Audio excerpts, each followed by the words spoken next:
If you told me that in 2026, Motorola will be a phone I would recommend, I'd call you crazy. But after getting my hands on the Razr 60 Ultra earlier this year and now the Razr Fold, they are absolutely crushing it.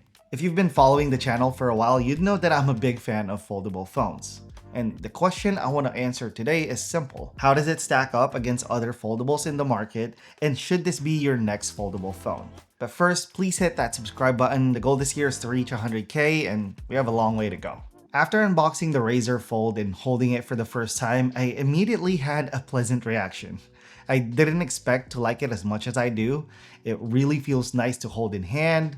I'm not sure how well you can see this in the video, but the screen of the Razr Fold has a subtle curve to it, which makes interacting with the phone just really nice, and the texture on this Pantone black and blue finish adds this tactile quality that's more engaging than a flat piece of glass. It doesn't feel like every other phone in the market, which I really appreciate. They clearly paid attention to the details here, the rounded corners, the way the back panel ramps up to the camera module, and the two screens creating this V shape, which actually makes it easier to open. It's a really clever solution, and if you've used other foldables before, you'll really notice it right away. On paper, it's a bit thicker and slightly heavier than the Z Fold7, but in person, honestly, it's not something you'd notice or complain about.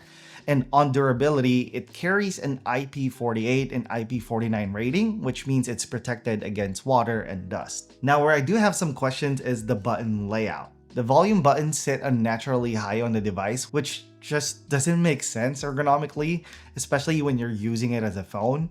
And then when you add the Moto AI button into the mix, it really gets confusing. To their credit, they did add a texture to the Moto AI button to differentiate it, but it's so subtle so it still feels very similar to the volume button. The speaker placement is another head scratcher. Having speakers only on one side of the device means when the Razr Fold is open, sound is only coming from one direction unless you rotate the device. I think Google and Oppo's approach to this is so much better, and I think Motorola should take notes. When it comes to the crease, it's better than the Z Fold7, but it's obviously not going to be as nice as the Oppo Find N6, which not only has a zero feel crease, but it also has a better anti-reflective coating for the inner screen. Like I said before, the crease is not really an issue, especially when you're looking at it straight on. But of course, if given the chance, I'd pick a no crease option all day long. But in meaningful ways, and I want to emphasize this, the Razr Fold is a deeply impressive first generation product. And I don't use this lightly. Motorola didn't just show up, they showed up swinging. The camera system alone tells you that they mean business. A triple 50 megapixel setup, a 32 megapixel front camera on the inner screen, and 20 megapixels on the outer. And then there's the Moto Pen Ultra. As you guys know, Samsung removed the S Pen support on the Z Fold7, which left a lot of Z Fold users a little bit frustrated, including myself. And then here comes Motorola on their very first book-style foldable, not only including a stylus, but making it work on both the inner and outer screen. And then the display specs are also really hard to argue with. The Z Fold7 hits 2600 nits, the Pixel 10 Pro Fold sits around 3000 nits, and the Razr Fold comes in at 6000 nits on the outer screen and 6200 on the inner. On top of that, you're getting a true 10-bit panel with 120Hz on the inner screen and 165Hz on the outer display. And then there's the battery. The Z Fold7 has 4400 mAh battery, the Pixel 10 Pro Fold sits around 5000 milliamps, and the Razr Fold comes in at 6000 milliamp battery with 80-watt fast charging. In my regular use, this translated to about a day and a half to 2 days of battery life, which honestly really impressed me. But if for some reason this is not good enough for you, today's sponsor Anker has a really good solution. I've been using Anker products for years, and if you've ever had a question like, does fast charging actually damage my battery? Anker just released something pretty interesting called Ask Me Anker thing. It's literally their team on camera answering questions consumers have when it comes to buying their products.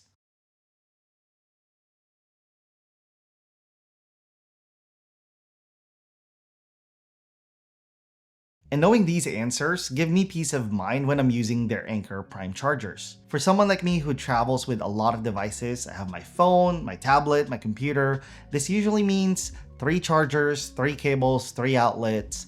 But this replaces all of that with one charger roughly the size of an AirPods Pro case. That's not an exaggeration, it's actually really compact. It puts out 160 watts total across 3 USB-C ports with up to 140 watts on a single port. And here's what makes it different. It uses Power IQ 5.0 technology, which intelligently identifies each device that you plug in and automatically evaluates and redistributes power every 2 minutes so everything gets exactly what it needs. That means it could charge a 16-inch MacBook Pro, an iPhone, and an iPad from 20% to 80% in the same time as 3 separate original chargers. And then when I'm away from an outlet, I reach for the Anker Prime power bank. Despite having a massive 26,250 mAh capacity and 300 watt output, it's surprisingly compact and easy to carry. And because it supports dual input charging, it can charge back up to 50% in just 13 minutes. I have both of these products linked in the description below, including the links to the Ask Me Anker thing. Go ahead and check it out, and special thanks to Anker for sponsoring this portion of the video. If I had to sum up my experience using the Motorola Razr Fold in one sentence, it's like if Google and Samsung had a baby. Hello UI feels like stock Android. Think Pixel with some familiar One UI elements. It's clean, intentional, and honestly refreshing. As a phone, it's great to hold. It's not funky or awkward. It's just a bit taller than the iPhone 17 Pro, so you'll easily get used to it. And as a tablet, it's genuinely comfortable. The rounded corners, the way it sits on your hand when unfolded, it feels just right. I actually found myself using for excuses to use the inner screen because the experience is that enjoyable. The display holds up in any condition too. Bright sunlight, outdoors, on the go, I could always see what I needed to see without struggling. However, I do wish that they had a better anti-reflective coating on the inner screen, like I said earlier, just like the Oppo Find N6. Now, apps work pretty well when switching between the outer and inner screen, but every now and then I did run into some optimization issues when going from one screen to another. Sometimes buttons weren't responsive, the layout would look a bit off, or the window just didn't behave as expected. Nothing a quick close and reopen didn't fix, but in those moments, it does lose a little bit of that magic that you would expect from a premium foldable phone.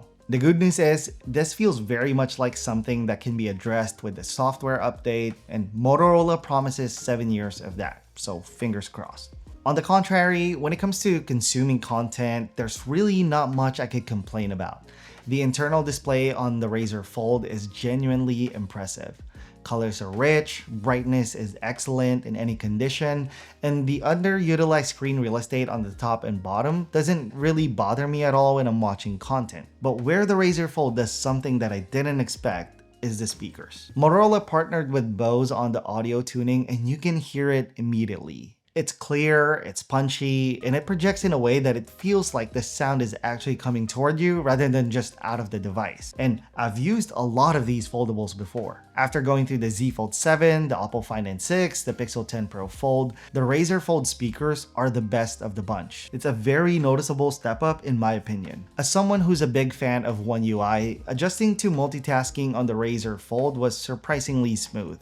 For example, there's a side panel similar to Samsung's Edge panel, but Motorola does something a bit different. The apps you launch from it opens in freeform mode instead of full screen, so you're immediately in a more flexible windowed experience without any steps. It's a small distinction, but an important one. Freeform windows allows you to resize the window, but you cannot change the aspect ratio, and you have a very small tolerance for resizing before they just snap to full screen, which is a little bit frustrating, so I'm really hoping that they would fix this in a future update. Having two apps open side by side is probably the mode I use the most. I found myself having Notion and Chrome open at the same time, pulling up a reference document alongside whatever I'm working on. This kind of setup really improved how productive I can be on my phone, but it does have some limitations. Split screen is locked to a 50-50 ratio. You can't do a 2/3, 1/3 setup like you can on other devices. It's not a deal breaker by any means, but as a Z Fold7 user, I'm kind of used to having a little bit more control over my layout. But where Motorola does something genuinely clever is the carousel experience when opening a third app. Instead of just stacking apps or forcing you to choose, it creates this organized, seamless way to switch between your open apps. It sounds simple, but in practice, it's actually really effective. It makes managing multiple apps feel less chaotic. I actually think Motorola's approach here is more intuitive than Samsung's. And this is just one example where I didn't expect Motorola to pull ahead, especially considering that this is their first foldable phone. One thing I've also found myself using more than expected is tent mode. Propping the Razr Fold halfway open on my desk and having it display my calendar, the time, notifications, makes it a really nice desk companion. Now, let's talk about this Moto Pen Ultra. As someone who absolutely loved using the S Pen on the Z Fold 6, I'm really happy to see that Motorola has a proper stylus for the Razr Fold. In my opinion, it's a key piece in making a device a full phone and tablet replacement. I've been using it for marking up contracts and drawings, and it does a really nice job. The pen is accurate, comfortable to use for an extended period of time, but here's my one issue with this. It lives on a separate case. And the problem with that is obvious. There are moments when I actually need it and I just don't have it with me because the case isn't in my pocket. The Oppo Find N6 has a really great solution to this. The Z Fold 6 has a great solution for it too. So I really hope Motorola addresses this in the next generation. Because the pen itself is great, it's just the convenience that lets it down. One of the biggest stereotypes about foldable phones is that you have to compromise when it comes to camera quality, but the Razr Fold completely breaks that. The triple 50 megapixel camera setup is genuinely flagship level, and I don't say that loosely. I mean, these photos look incredible. Colors are natural and consistent across 3 lenses. Details are sharp without that over-processed, over-sharpened look that a lot of phones fall into. What you see is just a really clean, true-to-life image every single time. Zoom is better than I expected too. Coming from the Z Fold 7, I was curious how Motorola would handle this, and the results are noticeably cleaner. It has less noise, the colors are more pleasing and natural. It just looks better. Another thing that impressed me were the selfie cameras. Of course, you can take selfies using the rear cameras, but the 20 megapixel outer camera is actually a huge step up from what you get on the Z Fold 7. Another feature I really appreciate is the edge light. When you're taking a selfie at night or in darker environments, it illuminates the edges of the screen instead of firing a flash directly at you. It's a much more natural solution and the photos actually look great. Here are some videos I took during Google I/O, and you can see that it looks great. Stabilization is smooth, as you can see even as I'm biking around the Google campus. Colors look natural, and it's more than enough for capturing memories and everyday moments. It doesn't have a log mode, which means it's not going to replace a dedicated camera. But for what most people use their phone camera for, it's honestly more than good enough. On paper, the Razr Fold is running the Snapdragon 8 Gen 5, not the Elite one. And I know that's easy to scoff at when you're comparing spec sheets, but I think they made the right call. By going with the non-elite version, Motorola was able to build something that runs cool, stays smooth, and doesn't drain the battery. In my regular use, that means texting, calling, emails, researching, listening to music during workouts, watching YouTube video at night. I'm comfortably getting a day and a half, if not 2 days, out of this battery. Gaming on this holds up too. I don't game as much on my phone as I used to, but I fired up Call of Duty and it handled it with no issues. No drop frames, no uncomfortable heat buildup. It was really smooth. Like any first-gen product, you're sure to have some compromises, but Motorola made that list as small as possible. There are some design decisions I'd do differently, some software bugs that they need to work out, and some multitasking limitations that more established foldables have already solved. But none of it is deal-breaker territory. Most of it is something a solid software update could address. But what they got on their first try is really hard to ignore. Flagship cameras, class-leading battery, the best speakers I've heard on a foldable, and a really stunning display. In my opinion, Motorola just earned their spot. I genuinely recommend it. But let me know what you guys think. If you made it this far in the video, type crazy in the comments below, and please consider subscribing if you enjoyed watching this video. I'll see you guys in the next one. Bye.